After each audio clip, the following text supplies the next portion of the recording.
Past 4.5 years, Howard County Fire and Rescue, we've had a growth in our community CPR program. We have trained now to this date over 45,000 people in Howard County in immediate CPR. It's our goal and responsibility to train all residents, employees, and visitors of Howard County and how to be an immediate responder with Bystander CPR. The tremendous growth that we've had through the community, attending various fairs, events going on, because Howard County is just such an active community, has really made the difference. So many people out there are willing to seek this training, and it's so important that these people do, because sudden cardiac arrest can happen to anyone, anywhere, at any time. It doesn't matter what your background is, it doesn't matter your age, and it really doesn't matter your health. There could be some underlying issues that you might not be aware of, and that could cause you to go into sudden cardiac arrest.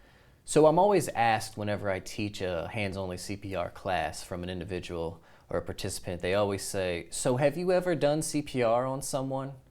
And honestly, up until recently, the answer is no. I'm a civilian that works with Howard County Fire and Rescue. I'm a risk reduction educator. We go out and we train the community that they can do what our first responders do. And I was at a community health fair, and while leaving the health fair, going back to my car to put some educational material away, I heard a gentleman saying, hey buddy, are you okay?" And I think he's talking to me, so I look over like, what's he talking about? And I see this gentleman standing over top of another gentleman, and he's kind of just asking him, "What's going on? Are you okay?" And I thought, oh my gosh, is this person in need of help? Is this really happening? I mean, I've been trained to do something like this. I know I need to step up and do something. So I run over there and I ask the gentleman, "What's going on here?" And he goes, I don't know. This guy's experiencing, sounds like sleep apnea. Are you kidding me? That's agonal respirations. And if anybody's ever taken one of our classes, you'll know that agonal respirations is a sign of sudden cardiac arrest. So I knew that we had to dial 911 right away. I pull out my phone, dial 911, hand the phone to the bystander, and walk him through what to tell the dispatcher as I'm performing hands-only CPR on this gentleman. And at that moment, the feeling that you feel, it's just, did I do the right thing? I've been teaching this for the past 4.5 years, but still almost second guessed. But really, it was just a natural feeling. But until you actually do it, and you're not doing it on mannequins anymore, it's a life-changing event. You have their heart in your hand. You're pushing on that person's chest, acting as their heart. And with every compression that you do, you're giving that person that much more of a chance to survive. And we always teach in our classes to stay on beat, which is 100 beats per minute, is to sing the song "Staying Alive" by the Bee Gees. So as I was over top of them doing compressions, I was definitely singing that song to stay on beat.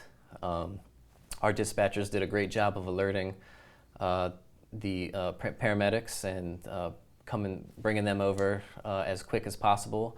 A police officer was actually one of the first responders to show up on the scene, and all of our police officers have AEDs, which is the automated external defibrillators, in their patrol vehicles. So he brought that over and applied the AED to the gentleman as I continued hands-only CPR. I know that what we did that day really made a difference in that gentleman's outcome. Although at that moment, you kind of think to yourself, am I doing the right thing? Is this really going to be effective?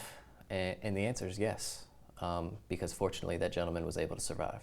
And it's not until you actually do it on a human being, you really start to understand the importance that, this could have been someone's father, someone's son, a loved one for that, or a friend. And you never know who it could be, because it could really happen to anyone, at anywhere, at any time.